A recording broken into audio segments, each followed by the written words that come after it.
Shalom jemaat Tuhan, kita sampai pada pembelajaran dari Injil Yohanes pasal 7 ayat 1 sampai 10. Mari kita berdoa. Mohon Roh Kudus, Roh hikmat membimbing hamba-Mu yang menyampaikan firman dan menjabarkannya, dan setiap kami yang menonton dan mendengarnya, setiap kami dibimbing oleh Roh kebenaran yaitu Roh Kudus. Berfirmanlah kepada kami siap mendengarkannya. Dalam nama Tuhan Yesus kami sudah berdoa. Haleluya. Amin. Yohanes 7 ayat 1 sampai 10. Ayat 1 sampai 5. Sesudah itu Yesus berjalan keliling Galilea, sebab ia tidak mau tetap tinggal di Yudea, karena di sana orang-orang Yahudi berusaha untuk membunuhnya. Ketika itu sudah dekat hari raya orang Yahudi, yaitu hari raya Pondok Daun. Maka kata saudara Yesus kepadanya, "Berangkatlah dari sini dan pergi ke Yudea, supaya murid-muridmu juga melihat perbuatan-perbuatan yang engkau lakukan. Sebab tidak seorang pun berbuat sesuatu di tempat tersembunyi, jika ia mau diakui di muka umum. Jika engkau berbuat hal-hal yang demikian, tampakkanlah dirimu kepada dunia." Sebab saudara-saudaranya, yaitu saudara Yesus waktu itu, sebab saudaranya sendiri pun tidak percaya kepadanya. Ayat 6 sampai 10. Maka jawab Yesus kepada mereka, "Waktuku belum tiba. Tapi bagi kamu selalu ada waktu. Dunia tidak dapat membenci kamu, tapi ia membenci aku. Sebab aku bersaksi tentang dia, bahwa pekerjaannya jahat. Pergilah kamu ke pesta itu.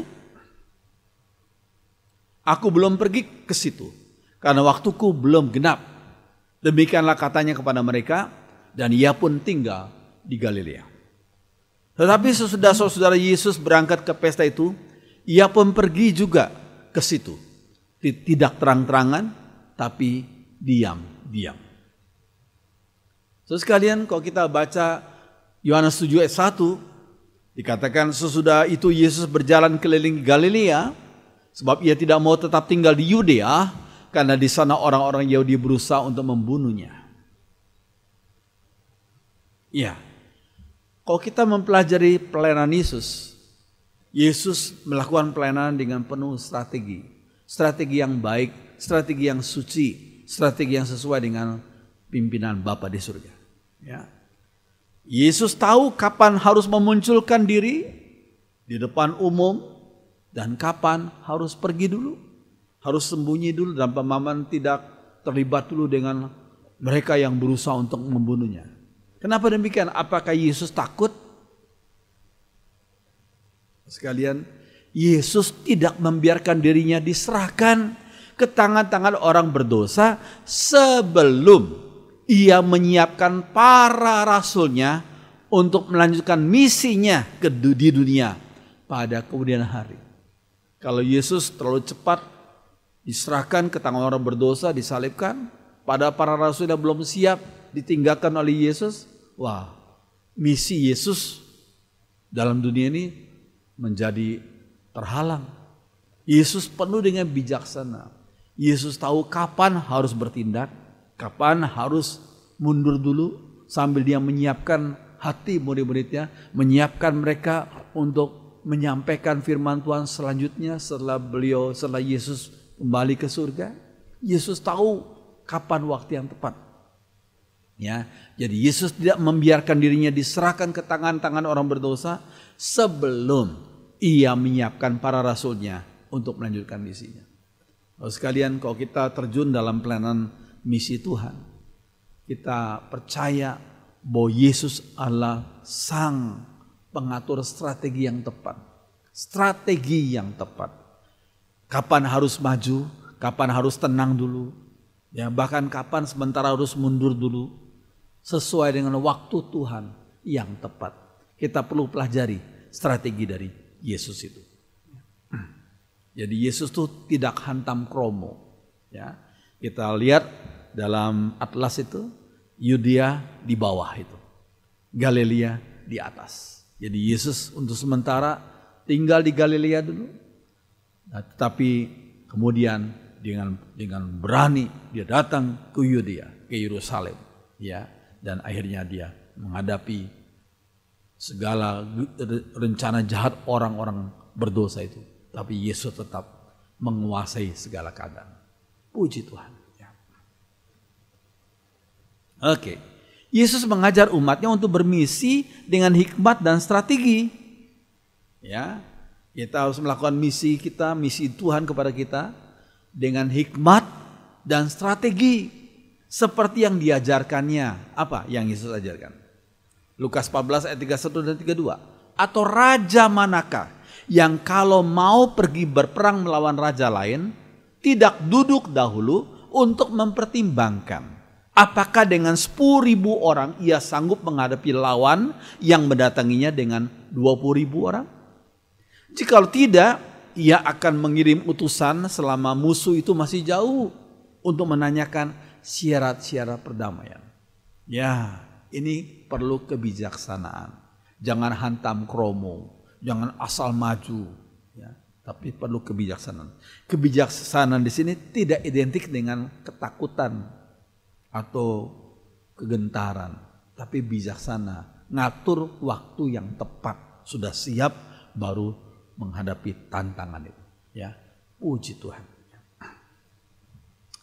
Ini tidak berarti kuasa Yesus kalah dari kuasa manusia, tetapi Yesus selalu mempertimbangkan apakah para muridnya sudah siap untuk melanjutkan misinya di dunia. Kalau Yesus mati, Yesus kemudian bangkit dan Yesus naik kembali ke surga, apakah para muridnya sudah siap untuk melanjutkan misinya di dunia? Ini penting sekali. Oke. Kita lihat Amsal 24 ayat 6. Karena hanya dengan perencanaan engkau dapat berperang dan kemenangan tergantung pada penasehat yang banyak. Ini bagus sekali ya.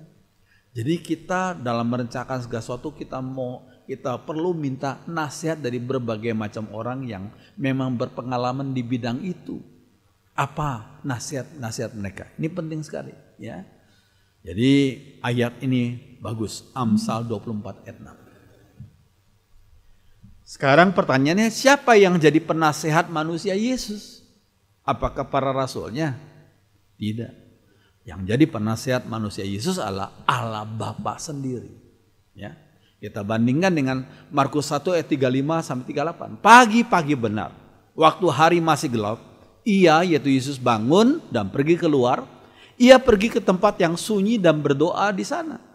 Tapi Simon dan kawan-kawannya menyusul dia. Waktu menemukan dia, mereka berkata, semua orang mencari engkau. Jawabnya, marilah kita pergi ke tempat lain, ke kota-kota yang berdekatan, agar di sana juga aku memberitakan Injil, karena untuk itu aku telah datang. Kalau menurut pertimbangan manusia, kita kembali aja ke tempat yang kemarin. Toh banyak orang yang sudah jadi pengikut, ya balik saja. Tapi Yesus tidak demikian. Pagi-pagi benar dia mencari hadirat Bapa. Ya, dia minta bimbingan dari Bapa. Apakah hari ini aku harus kembali ke tempat kemarin ataukah harus pergi ke tempat lain? Murid-murid Yesus berkata kepada Yesus, semua orang mencari engkau. Wah, enak ya. Sudah banyak pengikut ya, kita kembali lagi aja. Yang gak usah repot-repot cari yang dari awal lagi. Tapi setelah Yesus dengar murid-muridnya bicara demikian, Yesus malah berkata kepada mereka, marilah kita pergi ke tempat lain, ya, ke kota-kota yang berdekatan, agar di sana juga aku memberitakan Injil, karena untuk itu aku telah datang. Jadi mengapa Yesus berkata seperti itu kepada murid-muridnya? Sekali lagi jawabannya, karena Allah Bapa sudah berbicara kepada Allah Anak, ya, memberitahu jangan kembali ke tempat yang kemarin, tapi cari memberitakan firman ke tempat yang baru, ya, supaya banyak orang yang di tempat yang baru juga mendengarkan Injil Tuhan. Ini penting sekali, ya. Sekali lagi kita selalu perlu dibimbing oleh Roh Kudus yang membimbing kita dalam pelayanan kita. Puji Tuhan. Ya. Oke, manusia Yesus selalu menjaga kepekaan akan pimpinan Bapa dalam pelayanannya di dunia ini. Ya, manusia Yesus selalu menjaga kepekaan. Ya. akan pimpinan Bapa. Lihat, bandingkan Yesaya 54. Dikatakan apa? Tuhan Allah telah memberikan kepadaku lidah seorang murid, supaya dengan perkataan aku dapat memberi semangat baru kepada orang yang letih lesu. Lidah seorang murid. Tetapi setiap pagi ia juga mempertajam pendengaranku untuk mendengar seperti seorang murid. Jadi ini ayat ini bagus sekali. Ya, Tuhan Allah memberikan kepadaku lidah seorang murid, supaya dengan perkataanku aku memberikan semangat baru bagi mereka yang letih lesu. Tapi Tuhan Allah juga memberikan aku mempertajam pendengaranku untuk mendengar seperti seorang murid. Kepekaanku akan pimpinan Tuhan, seperti yang dilakukan oleh Tuhan Yesus sendiri ketika dia minta bimbingan Bapa dalam misinya di dunia ini. Puji Tuhan. Alangkah indahnya kalau setiap umatnya diberi lidah seorang murid dan telinga yang peka akan pimpinan Bapa surgawi. Ya, orang lain gak ngerti, kok kenapa harus cari ke tempat yang baru? Udah kembali ke tempat yang lama, sudah banyak orang ikut kamu kok. Ya, itu menurut pemahaman manusia biasa. Tapi kalau menurut pimpinan Bapa surgawi seringkali beda. Ya, kita perlu melatih telinga rohani kita untuk peka akan pimpinan Bapa surgawi. Puji Tuhan. Oke. Pelayanan Yesus 2000 tahun yang lalu berada di daerah Palestina. Ini waktu Yesus melayani di Palestina itu 2000 tahun yang lalu. Namun Tuhan Yesus mempunyai visi yang luas, visi yang mendunia. Dari mana kita tahu? Kisah Rasul 1 ayat 8. Iya, tetapi kamu, ini perkataan Yesus kepada murid-muridnya sebelum beliau naik kembali ke surga ya, 2000 tahun yang lalu ya. Tapi kamu akan menerima kuasa kalau Roh Kudus turun ke atas kamu, dan kamu akan menjadi saksiku di Yerusalem dan di seluruh Yudea dan Samaria dan sampai ke ujung bumi. Sampai ke ujung bumi. Nah, kita perlu pahami apa makna kata ujung bumi di sini. Ya. Terus kalian, ya ini bandingkan lagu yang dibuat oleh Pendeta Si Hutong waktu pelayanan beliau di Sarawak 1977 yang lalu ya. Ini. Kemana saja aku telah sedia. Pimpinan Tuhan tak pernah bersalah. Tolongku Tuhan memikul salibmu. Tuhan pimpinanmu sempurna. Ini. Kemana saja ku telah sedia. Pimpinan Tuhan tak pernah bersalah. Ya, sebelumnya beliau baru saja pulang dari negara besar, mengabarkan Injil di sana. Tuhan pimpin dia setelah itu pergi ke tempat pedesaan waktu itu di Sarawak tahun 1977. Ya, beliau diberikan tempat yang sederhana sehingga waktu itu waktu beliau berada di sana timbullah inspirasi untuk membuat lagu ini. Tolongku Tuhan memikul salibmu, Tuhan pimpinanmu sempurna, dalam kota besar atau dalam rimba, jiwa sama berharga di matamu. Kemana saja ku telah sedia, ku mau cinta yang dicintahu. Oh, bagus ya lagu itu. Terus sekalian, sekali lagi kita coba memahami makna kata di ujung bumi di sini. Ya, ujung bumi. Beritakan Injil sampai ke ujung bumi. Maksudnya apa?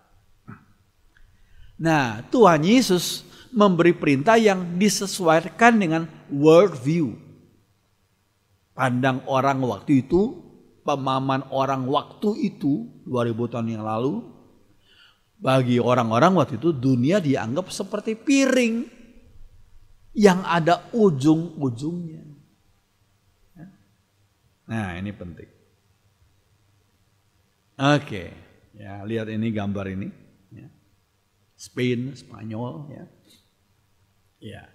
Roma 15 ayat 28, Rasul Paulus pernah berkata, apabila aku sudah menunaikan tugas itu dan sudah menyerahkan hasil usaha bangsa-bangsa lain itu kepada mereka, aku akan berangkat ke Spanyol melalui kota kamu, melalui kota Roma.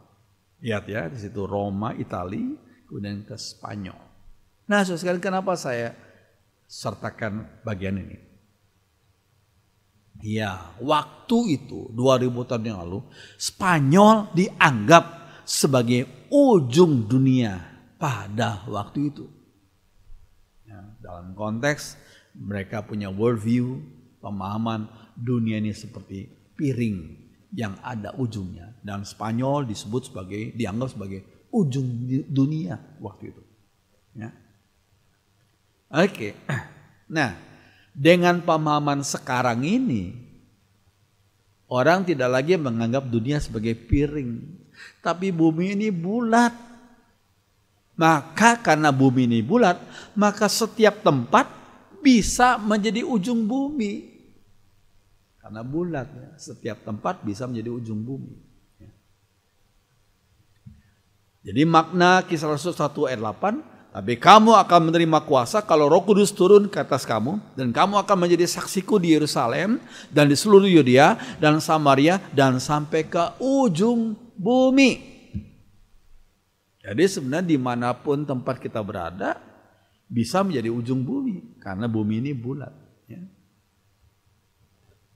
Jadi PI sampai ke ujung bumi berarti di mana saja Tuhan tempatkan kita, umatnya menjadi saksi-saksi Tuhan. Saksi Tuhan memberitakan firman Injil kepada orang-orang berdosa ini. Puji Tuhan. Oke. Skop pelayanan yang global atau mendunia ini perlu difasilitasi dengan strategi yang mantap. Ya, skopnya global. Pengabaran Injil secara global. Nah, skop ini perlu difasilitasi dengan strategi yang mantap. Bagaimana strateginya? Strateginya saya ingat puluhan tahun yang lalu ya. Ketika saya masih sekolah Alkitab di Jakarta waktu itu. Ya. Mereka bilang 2T 22. Maksudnya apa? 2T 22 adalah 2 Timotius 2 ayat yang kedua. Apa itu? Nah ini. Apa yang telah engkau dengar daripadaku di depan banyak saksi, kata Rasul Paulus ya. Percayakan itu kepada orang-orang yang dapat dipercayai, yang juga cakap mengajar orang lain. Ini strategi yang mantap.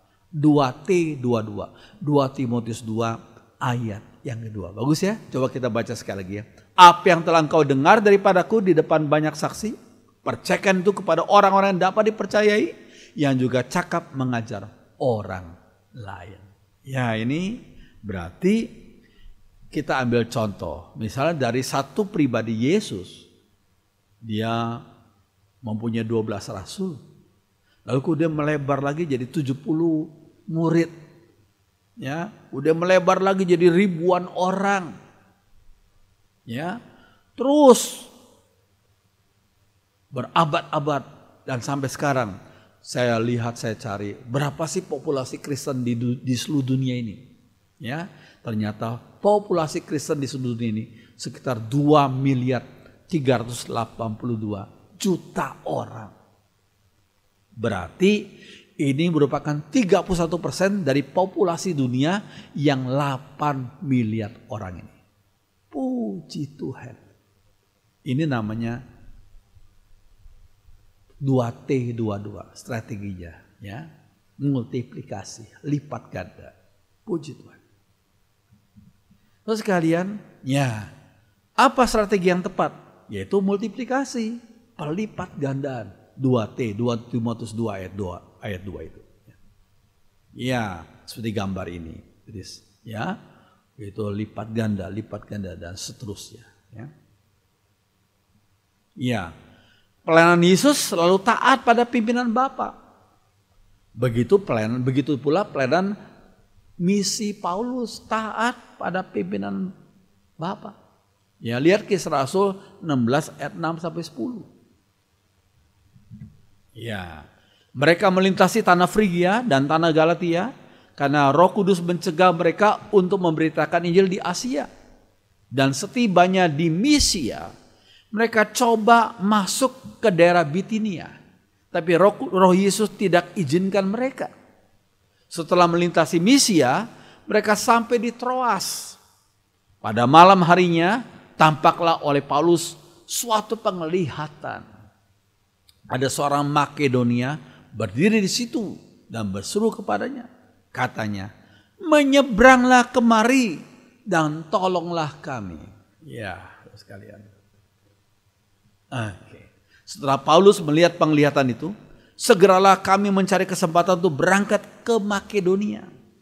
Karena dari penglihatan itu, kami berkesimpulan bahwa Allah memanggil kami untuk memberitakan Injil kepada orang-orang di sana. Ya. Nah, sekalian, panggilan dari Makedonia kepada Paulus. Ya. Ada orang dari Makedonia memanggil, menyeberanglah kemari, beritakan Injil di sini. Nah, saudara mungkin, ini panggilan Makedonia ini adalah salah satu perwujudan amanat agung itu. Ya, bandingkan Matius 28 dan Kisah Rasul 1 ayat 8. Ya, sudah lihat ya. Sebelumnya Paulus mengabarkan Injil di Asia. Ya, itu di situ ada kota Troas di Asia. Ya. Lalu ketika dia melihat panggilan dari Makedonia, itu adanya di daerah Eropa. Jadi menyeberanglah ke kemari. Sebab di sini perlu Injil Tuhan. Setelah Paulus mendapatkan panggilan itu, dia cepat-cepat cari kesempatan untuk menyeberang ke Eropa, ke Makedonia dan selanjutnya. Sehingga Injil Tuhan dikabarkan sampai ke Roma, bahkan seterusnya sampai ke Spanyol ini. Puji Tuhan. Kita perlu dalam pelayanan kita perlu hikmat, perlu kepekaan akan pimpinan Tuhan. Sehingga kita bukan hanya menjalankan tugas rutinitas belaka, tapi kita selalu ada punya visi dari Tuhan untuk kita lakukan sesuatu untuk kemuliaan bagi nama Tuhan. Bukan untuk kemuliaan pribadi, tapi kemuliaan nama Tuhan. Puji Tuhan.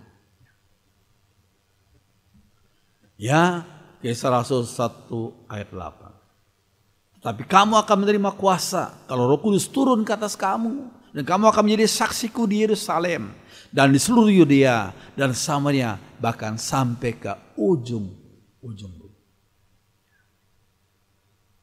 Oke. Nah, Yohanes 7 ayat 6. Ya, kembali kepada Yohanes 7. Maka jawab Yesus kepada mereka, waktuku dalam bahasa aslinya adalah kairos. Waktuku kairos belum tiba. Yesus sering berkata belum saatnya, belum saatnya. Ya. Makna kata kairos dalam bahasa Yunani itu bisa disamakan dengan bahasa Inggrisnya adalah opportunity, kesempatan. Nah, kata kesempatan tidak identik dengan kata time dalam bahasa Inggris, itu waktu pada umumnya. Setiap orang punya waktu 24 jam sehari. Tapi belum tentu mempunyai kesempatan yang sama. Belum tentu mempunyai kairos. Belum tentu mempunyai opportunity yang sama. Ini penting sekali. Ya, ayat 3-5. Maka kata saudara-saudara Yesus kepadanya, berangkatlah, Yohanes 7 ya. Berangkatlah dari sini dan pergi ke Yudea, supaya murid-muridmu juga melihat perbuatan-perbuatan yang kau lakukan. Sebab tidak ada seorang pun berbuat sesuatu di tempat tersembunyi, jika ia mau diakui di muka umum. Jika engkau berbuat hal-hal demikian, tampakkanlah. Jika engkau berbuat hal demikian, tampakkanlah dirimu kepada dunia. Sebab saudara Yesus waktu itu belum percaya kepadanya. Waktu itu. Ya. Setelah Yesus mati di salib baru mereka percaya. Puji Tuhan. Nah, pada waktu itu saudara Yesus secara jasmani belum percaya kepada Yesus. Namun mereka memberi saran kepada Yesus dengan pertimbangan akal sehat mereka sendiri. Agar Yesus menghadiri pesta pondok daun waktu itu. Ya.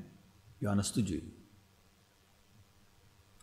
Pesta raya pondok daun biasa diadakan pada akhir bulan September sampai awal bulan Oktober. Ini adalah pesta agama Yahudi yang jadi keharusan bagi orang-orang Yahudi dan setiap pria Yahudi yang dewasa yang tinggal di dalam radius 20 mil dari Yerusalem. 20 mil itu sekitar 32 kilometer. Kalau dari Semarang ini sampai ke Ungaran lah gitu ya.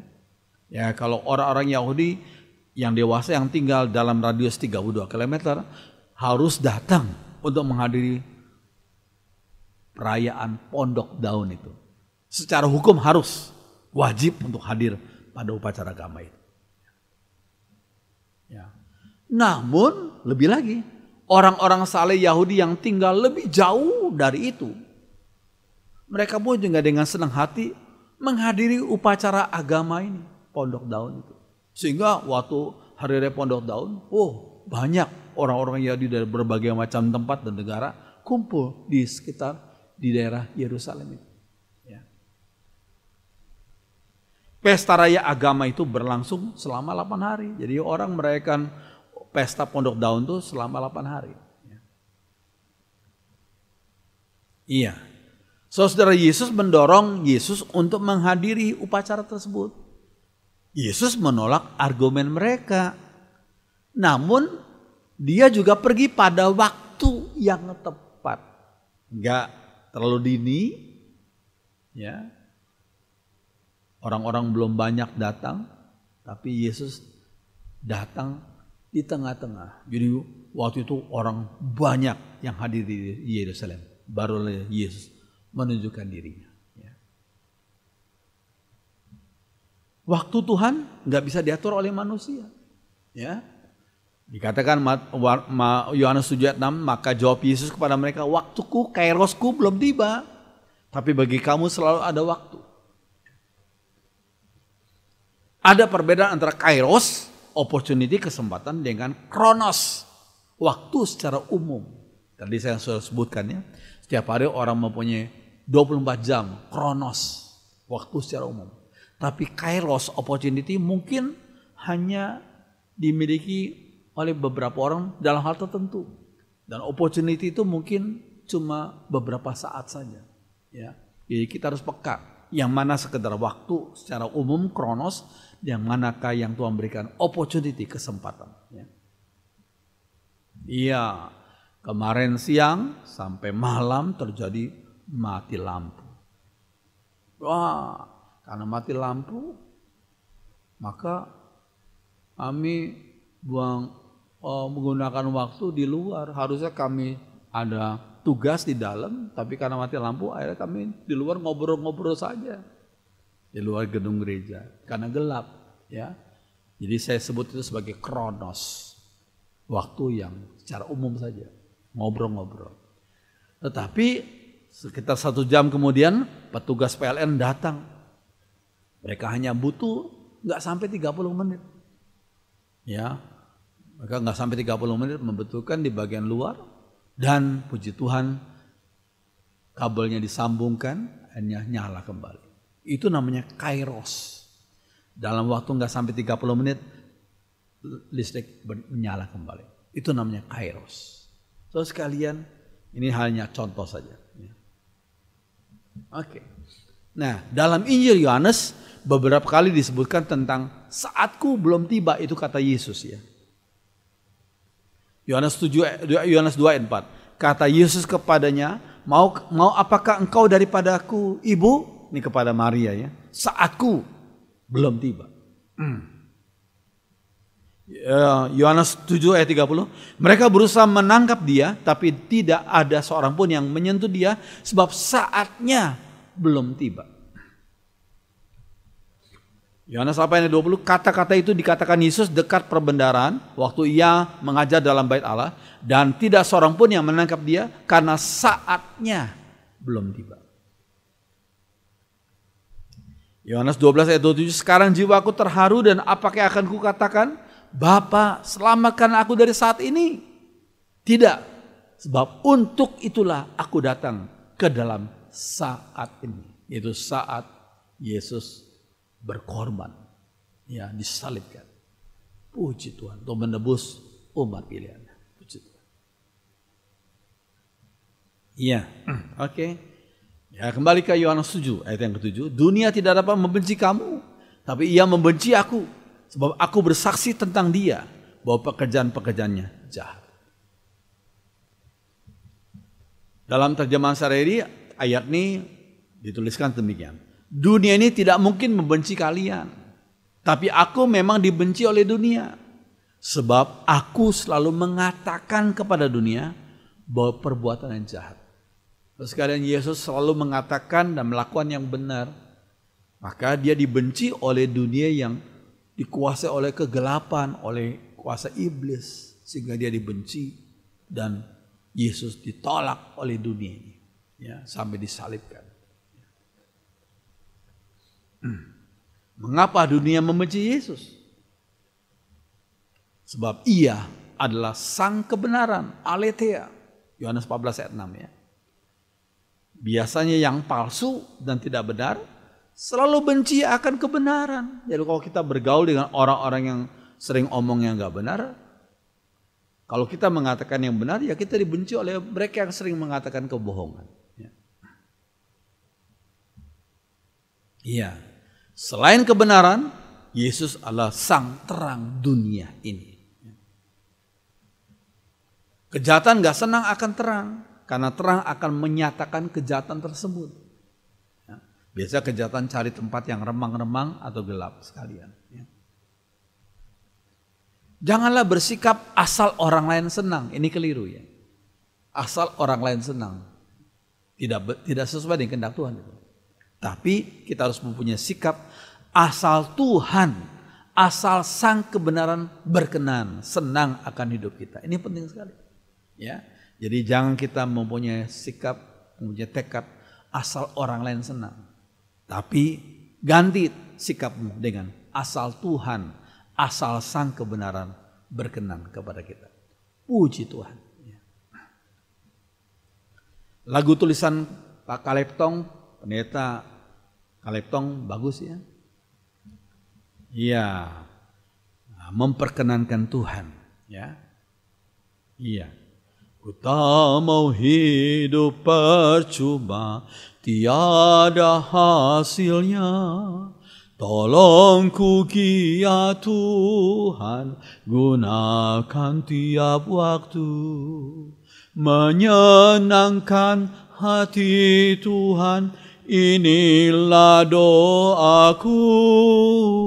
Asal Tuhan kuatkan, ku mau setia selalu. Lagu yang dibuat oleh beliau sekian tahun yang lalu ya. Dan jadi berkat bagi banyak orang Kristen yang menyanyikan lagu ini. Puji Tuhan. Oke. Para murid Yesus yang menyampaikan dan melakukan kebenaran. Jadi kalau murid-murid Yesus mau menyampaikan dan melakukan kebenaran, harus siap dibenci oleh dunia ini. Yohanes 15 ayat 18. Jikalau dunia membenci kamu, ingatlah bahwa ia, yaitu dunia, telah lebih dahulu benci aku daripada kamu. Karena Yesuslah sang kebenaran. Kalau kalian murid-muridku melakukan kebenaran, ya kamu harus siap-siap dibenci oleh dunia ini yang menolak kebenaran itu. Mengapa? Karena kebenaran disampaikan dan dipraktekkan. Hebatnya dunia membenci umat Tuhan karena dunia tidak senang jika kebenaran disampaikan dan dipraktekkan. Namun ada hasil dari kebenaran yang dikatakan dan dilakukan. Apa itu? Bagus ya. Yesaya 32 ayat 17, bagus ini. Yuk kita baca sama-samanya. Di mana ada kebenaran, di situ akan tumbuh damai sejahtera. Dan akibat kebenaran ialah ketenangan dan ketentraman untuk selama-lamanya. Bagus ya. Ini hasil daripada kebenaran. Sekali lagi kita ulangi. Di mana ada kebenaran, di situ akan tumbuh damai sejahtera. Dan akibat kebenaran ialah ketenangan dan ketentraman untuk selama-lamanya. Yesaya 32 ayat 17. Puji Tuhan. Ya, Yohanes 7 ayat 8, pergilah kalian sendiri ke perayaan itu, aku tidak pergi. Ya, saya kutipkan terjemahan yang lainnya. Aku tidak pergi, beberapa naskah kuno memberikan arti aku belum pergi, bukan tidak pergi, aku belum pergi. Sebab belum waktunya buat aku. Ya. Yesus pergi ke Yerusalem tidak bersamaan dengan murid-murid yang mengajak dia pergi. Tapi kemudian setelah murid-muridnya pergi, dia juga pergi juga, ya, di tengah-tengah perayaan itu. Yesus selalu bertindak sesuai dengan waktu Bapa yang tepat. Enggak kecepatan, juga enggak kelambatan. Enggak terlalu cepat ataupun enggak terlalu lambat. Ya, contohnya buah pisang yang belum waktunya ditebang itu terjadi di rumah kami. Kami sudah tunggu-tunggu, wah pisang ini udah berbuah, tandannya cukup besar ya. Wah, cukup berapa sisir nih bisa kami bagi-bagi ya. Ketika pohon itu sekitar 75% lah besar ya, belum 100% ya. Ternyata suatu pagi kami lihat, loh kok batangnya bengkok dan mau tumbang. Mungkin karena gerakan tanah atau bagaimana nggak tahu ya. Sehingga baru 75% buahnya belum matang ya, belum besar sekali, baru 75%. Kok batangnya bengkok dan mau tumbang. Ini kami panggil orang untuk bantu kami, ya sudah, nggak bisa diselamatkan ya Pak, ya sudah ditebang saja. Ya buahnya kami ambil, kami sekep gitu ya. Walaupun belum sebesar yang kami harapkan. Ya akhirnya juga baik, juga bisa kami konsumsi, tapi nggak maksimal. Terus sekalian, jadi itu adalah sebagai contoh, kalau bisa kita bertindak tepat pada waktu itu penting sekali. Nggak terlalu cepat, nggak terlalu lambat. Itu penting sekali. Ya. Iya. Ayat 10 dikatakan, setelah saudaranya pergi ke perayaan itu, diam-diam Yesus pergi kesendirian tanpa diketahui orang. Sebagai sang kebenaran, Yesus yang tahu kapan harus bertindak, terkadang ia bertindak sendirian tanpa diketahui orang. Karena kebanyakan orang bertindak berdasarkan ikut suara mayoritas. Salah satu dampak dari orang yang bertindak benar adalah rasa kesepian. Karena orang gak ngerti kenapa orang lain sudah duluan, kamu baru belakangan. Ya. Karena sehingga orang seperti itu sering disalah mengerti. Bahkan dibenci oleh orang banyak. Karena seperti melawan arus gitu loh. Ya. Yesus bertindak benar. Walaupun tidak dimengerti oleh murid-muridnya sendiri pun. Ya, kalau tindakan kita benar dan sesuai dengan kehendak Tuhan, orang-orang akan tahu dan suatu kali mereka akan menghargainya.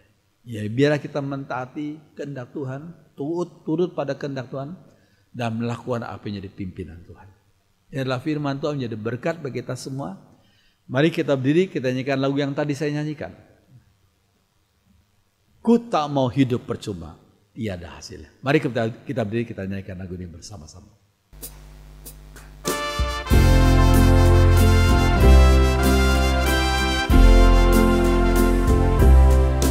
Ku tak mau hidup percuma, tiada hasilnya. Tolong ku giat Tuhan, gunakan tiap waktu,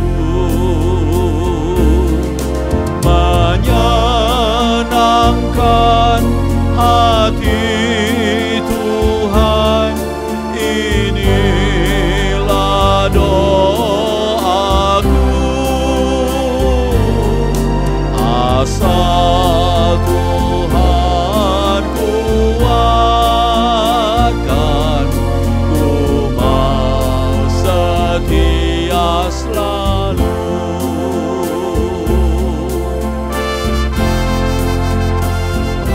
Perempuan saja, ku tak mau hidup percuma. Ku tak mau hidup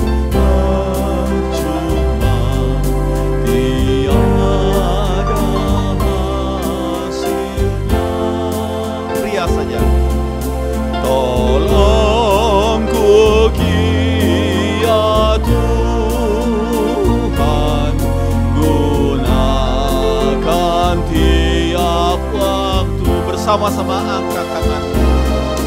Menyenangkan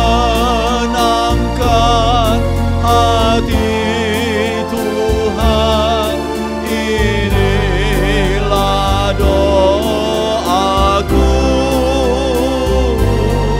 Asal Tuhan kuatkan,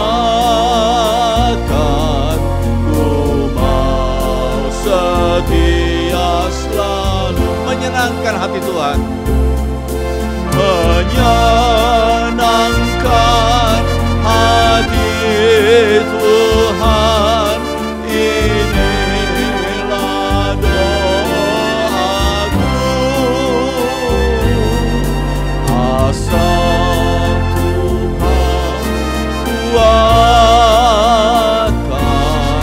ku mau setia selalu. Ku mau setia selalu. Setia selalu. Sekali lagi, ku mau setia selalu.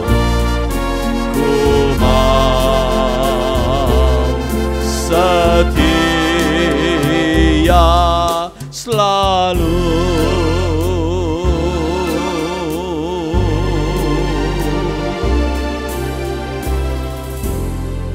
Kami bersyukur untuk kesempatan yang istimewa yang Tuhan berikan bagi kami untuk ambil bagian dalam pekerjaan Tuhan. Tuhan, kami bersyukur untuk segala teladan Tuhan yang kami sudah pelajari. Kami mohon Roh Kudus menguatkan kami untuk hidup seturut dengan teladan Tuhan dan sesuai dengan kehendak Tuhan. Terima kasih bila lagu ini menjadi satu pengharapan kami dari hati kami yang terdalam untuk memuliakan nama Tuhan, untuk menyenangkan hati Tuhan. Terima kasih Tuhan.